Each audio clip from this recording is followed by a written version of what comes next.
An open letter to Neil deGrasse Tyson.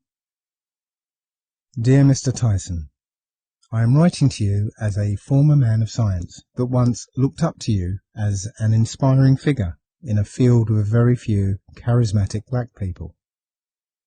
You could say I was a fan.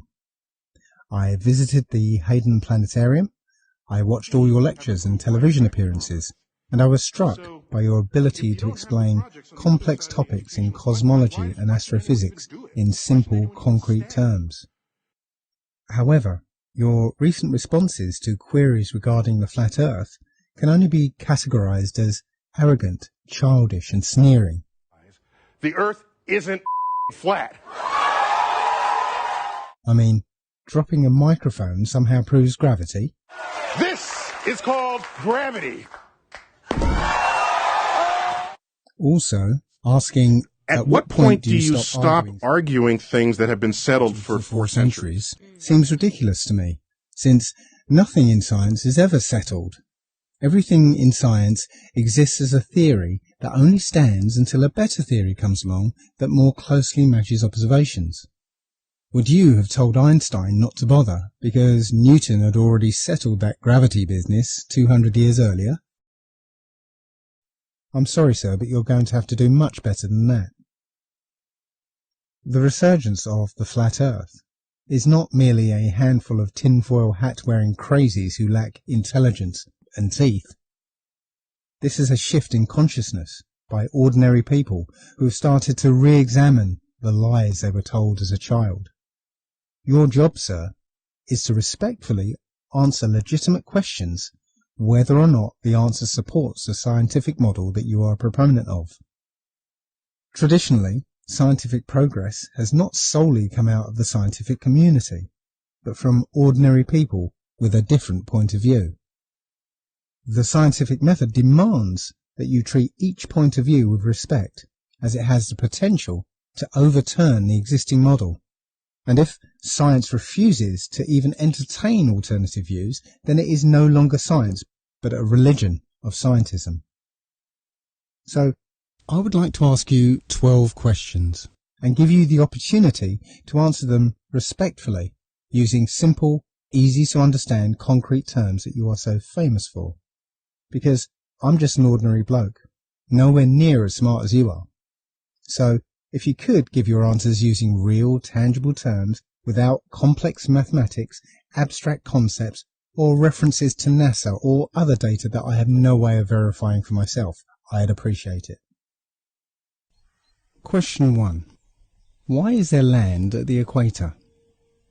So, you said that the Earth, throughout its life, even when it formed, it was spinning, and it got a little wider at the equator than it does at the poles. So it's not actually a sphere, it's oblate.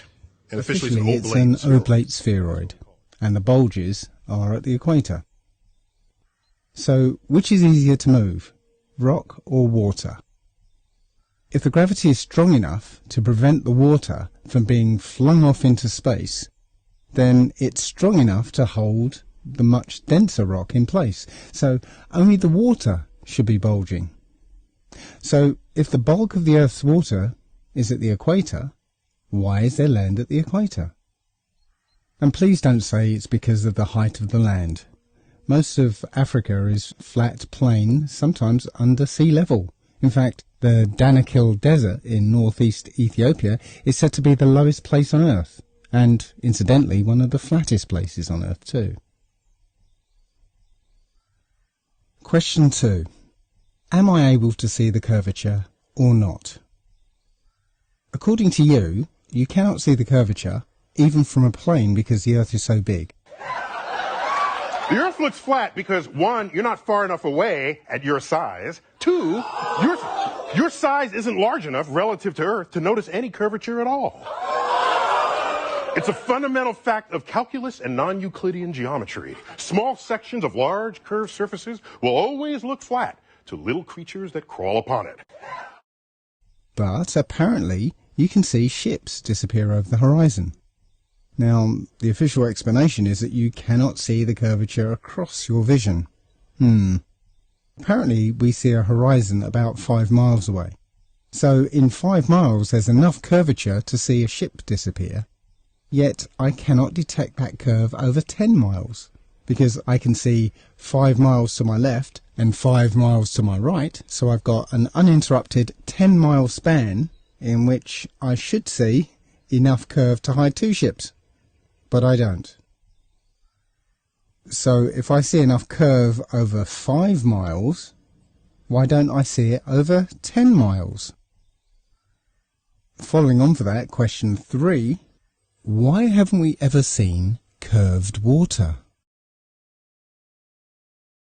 If the Earth bends the water into a sphere around it, then if it was to freeze suddenly, we should detect a hump in the water, shouldn't we?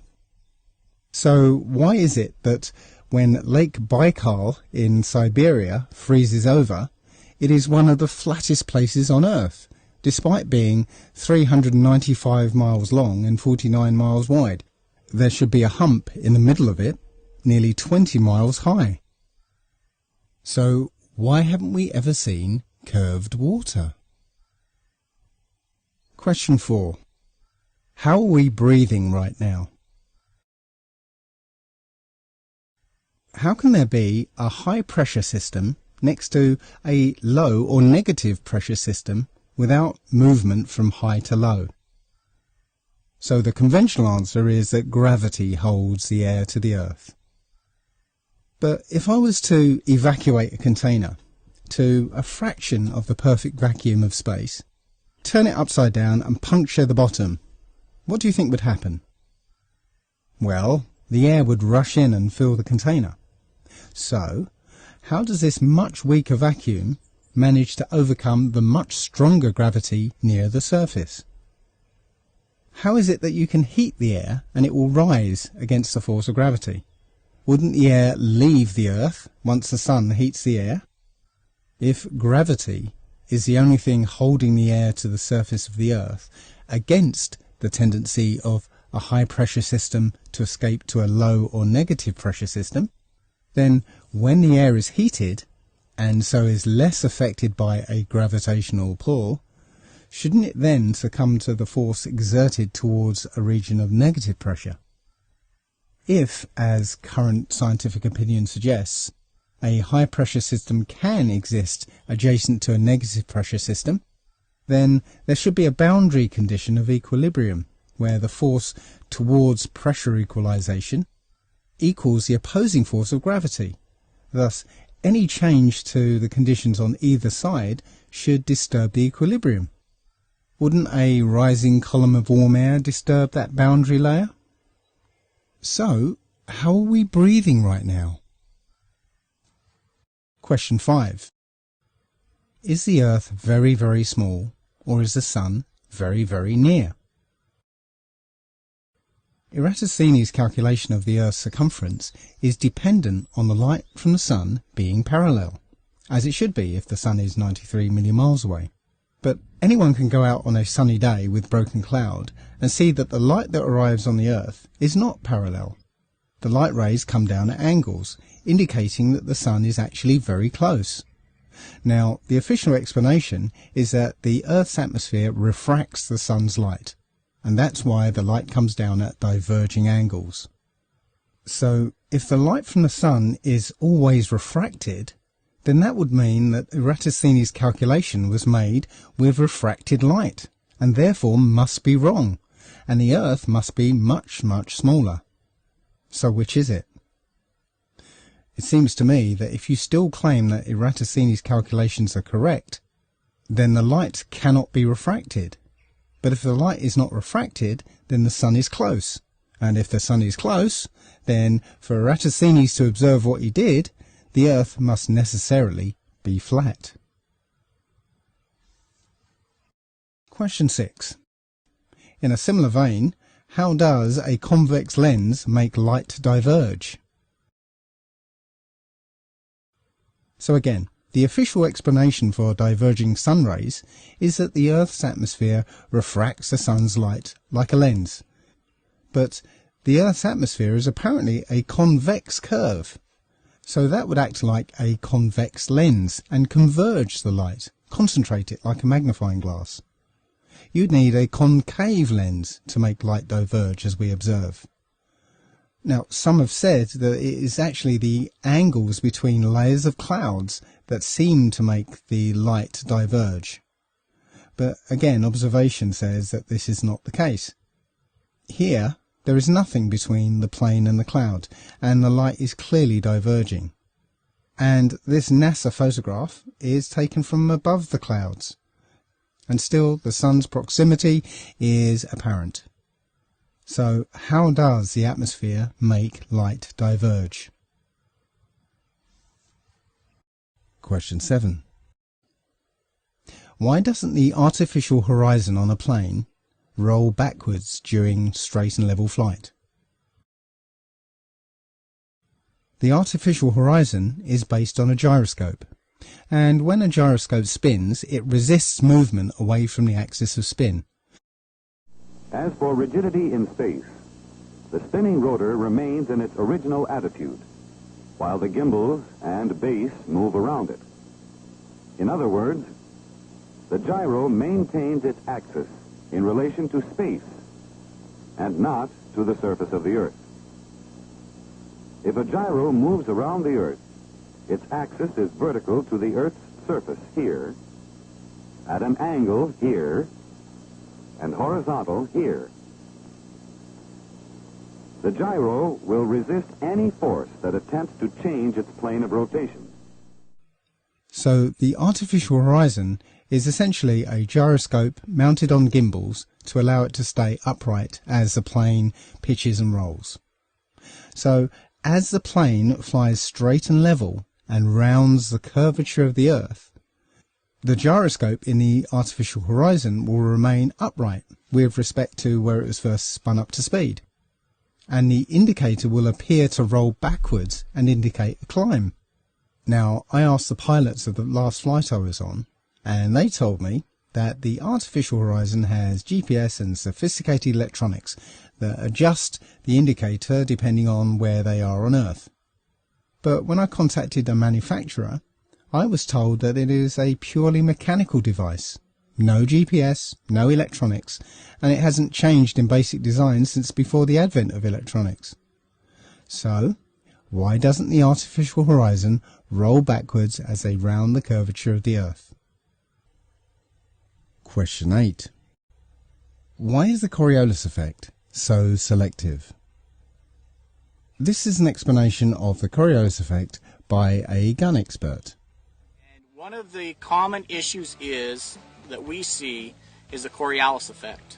And what guys are not doing is taking into account the effect that this can have on your shooting at longer ranges.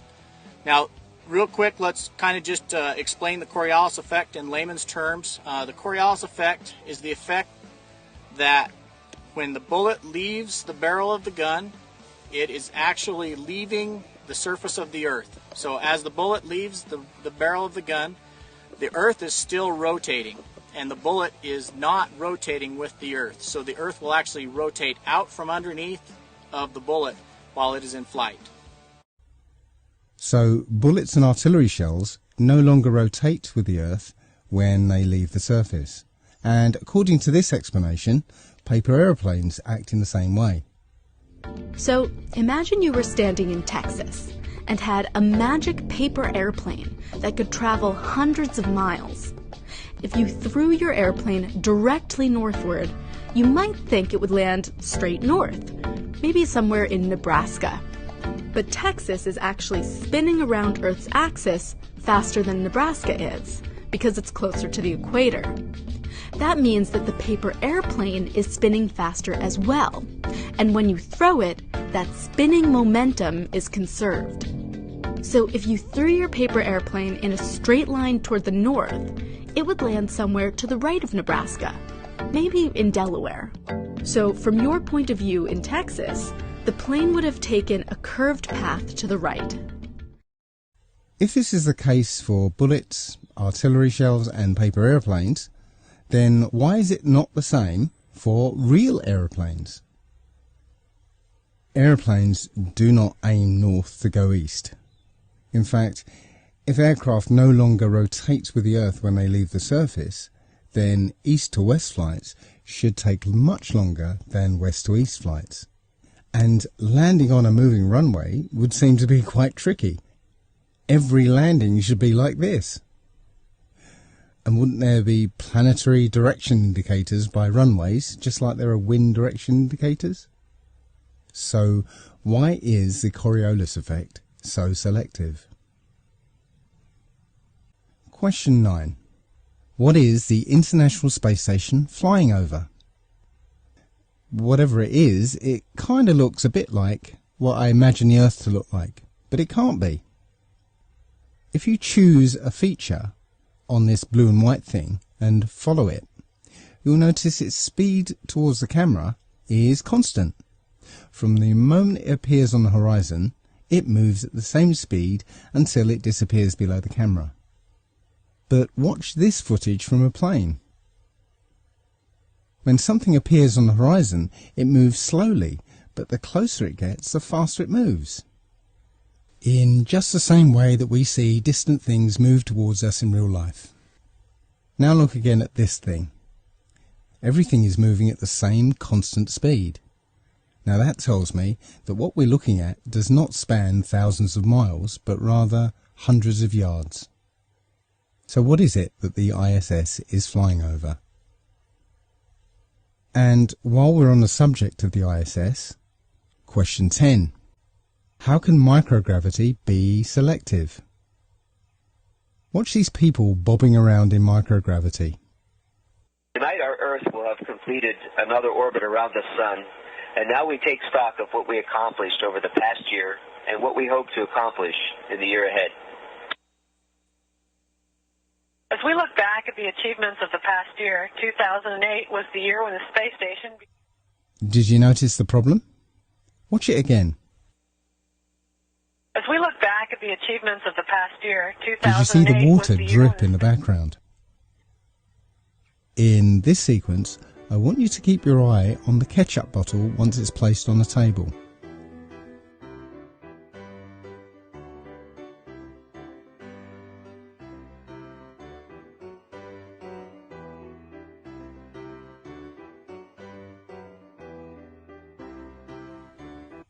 Right here you can see that there is nothing on the bottom of the bottle, no Velcro or magnets, it's just an ordinary bottle.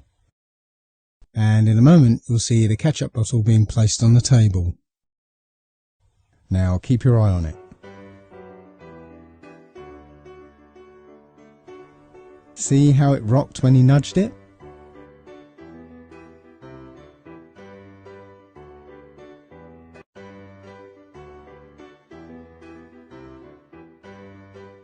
And again.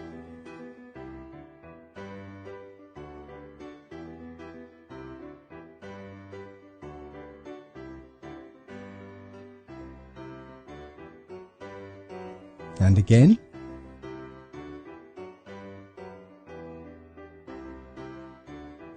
And again. It's clearly under the influence of so-called gravity. How can microgravity be selective? Question 11. Why are there craters on the moon? If the moon used to be much closer to the Earth, slowly moving away from us, and is tidally locked to the Earth so that only one side is ever visible, then why are there impact craters on the one side of the moon that is protected by the Earth?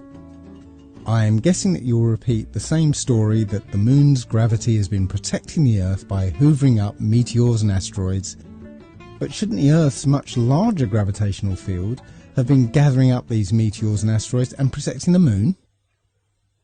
So how are comets, meteors and asteroids able to pass through the Earth or avoid the Earth's gravity to be able to hit the face of the moon that's shielded by the Earth? And finally, question number 12. Why don't you find permanent hills, mountains and valleys in the ocean? The Earth is not a smooth ball, nor is it perfectly spherical. There are huge geological features such as the Mariana Trench and undersea mountain ranges. In fact, by some accounts, The Earth without the oceans actually looks like this.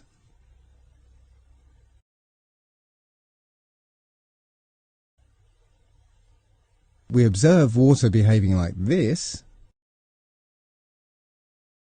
and like this, but you say it behaves like this. So why doesn't it behave like this?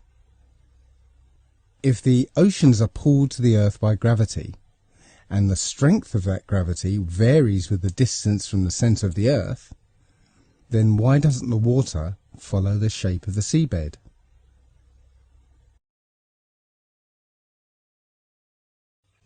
Now, Mr. Tyson, these are legitimate questions posed to you in all seriousness. I think the questions are simple and straightforward, and I've clarified them for you. So I'd appreciate clear, straightforward answers. I am emailing you these questions, posting them on your Facebook page and YouTube channel, as well as a few other avenues. So, in the words of Douglas Adams, if you manage not to respond, I'll know that you're trying not to. I'll know that you're trying very, very hard indeed. Yours sincerely, Allegedly Dave, England.